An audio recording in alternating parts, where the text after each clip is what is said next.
السيد شاعر الملك بن القيد عبد الرحمن المعروف بتافيلانس والمغرب وخارج الوطن، والذي نشر في هذا الصدد أي مدح الملك ما يناهز 400 قصيدة باللغة الإنجليزية والفرنسية والعربية، وكلها منشورة في الصحف الوطنية والدولية، والمعروف أيضا في اليوتيوب بشاعر الملك محمد السادس نصره الله.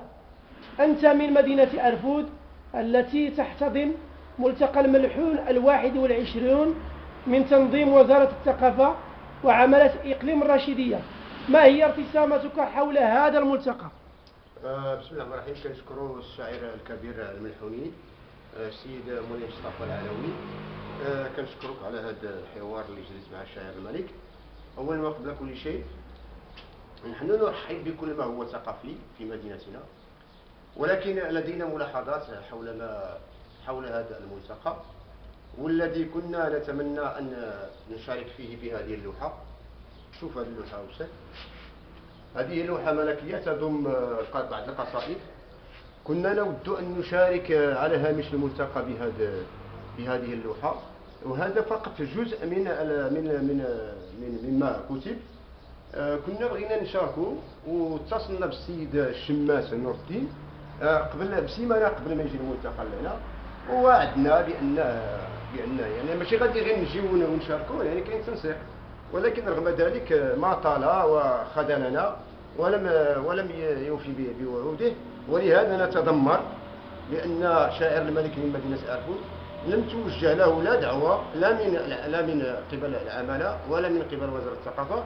نحن نسير ونطور أعمالنا، ولكن اهتمامهم بنا لا يوازي ما نقوم به من اهتمامات. فنحن ننشر كل يوم، ندافع دفاعا عن الوطن ودفاعا عن الوحدة الترابية، وننصر صاحب الجلالة المنصور في الله باللغة الإنجليزية والفرنسية. فمثلا على سبيل المثال فهذه رسالة ملكية.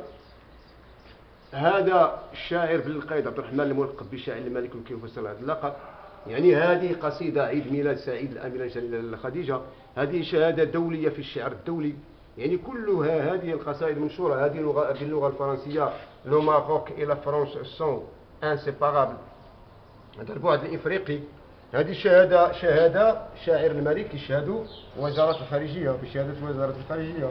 هناك السيد الأمين العام للحكومة، هذه كذلك شهادة دولية. هذا مثلا شاعر الملك في دروس في التربية على المواطنة. يعني هذا ما نقوم به يهدف إلى التربية على المواطنة، وكنا نود أن نشارك به، وكنا نود أن يكون هذا في مدخل مركز الدراسات والبحوث العلوية في مدينة الريساني أو في أرفود. وإلى هذه اللحظة اتصلت بالشماس ولم يرد علي، قال لي سأرد عليه ولكن لم يرد. فلا يعقل أن شاعر الملك لا يهتم به، ولهذا يعني احنا رغم هذا ما غاديش هذا اللي يحبطنا، سنستمر، لأن هدفنا هو نصرة سيدنا الله ينصرو وخدمة الوطن بدون مقابل. احنا ما كنطلبوا لهم شي حاجة، كنطلبوا لهم اهتمامات معنوية. لا بالنسبة للسيد العامل ديال الإقليم، كنشكر أنا العامل السيد العامل اللي كان الله يجزيه بخير كان كيهتم بنا معنويا. وهذه صورة وهذا مقال عامل صاحب الجلالة وشاعر صاحب الجلالة بمدينة المعايير، فقد رحب بنا وقلت له شرفنا بصورة، فقال لي أنا الذي أتشرف بصورة مع شاعر الملك، اعترافا بالمجهودات. نحن فقط نريد الاعتراف. وكان عليهم أن يوجهوا إلينا دعوة، ثم أنا تعرض هذه اللوحات. وشكرا السيد مصطفى الشاعر الكبير ديال الملحون الذي هو بدوره مهمش في هذا الملتقى. ونلاحظ على أنه تيقدم الكثير من القصائد، فهو الشاعر الواحد القادر على الإنتاج والشاعر الواحد المهمش، وهو يعني لديه قصائد وطنية تزيد عن العشرات أو إلى غير ذلك. وحتى هو كذلك مخذول من طرف هذا الملتقى ومهضوم حقه منه.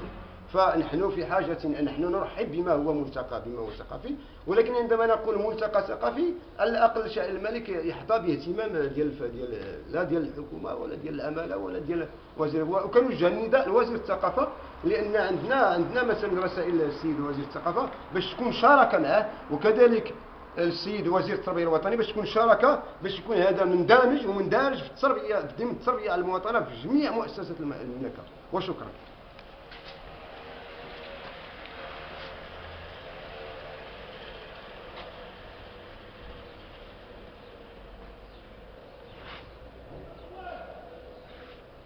نعم.